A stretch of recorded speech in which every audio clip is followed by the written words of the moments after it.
yoyinki boy badavlat bo'lib ketgandan keyin, cho'ntagida puli ko'payib ketgandan keyin, zo'r mashinalarni minib, uyini qasr qilib qurib bergandan keyin sabr to'g'risida, kambag'allik fazilati haqida hamma ham gapiraveradi, hamma ham dars o'taveradi.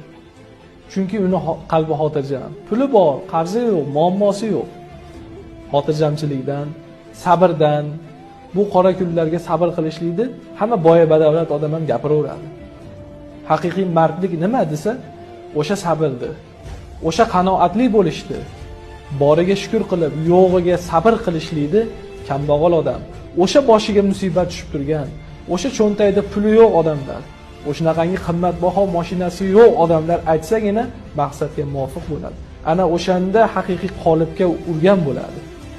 Chunki qorni to'q odam, qorni och odamga bemalol aql o'rgatadi, sabr qilgan. Bir kun emas bir kun sen ham taom yeysan, qorning to'yadi.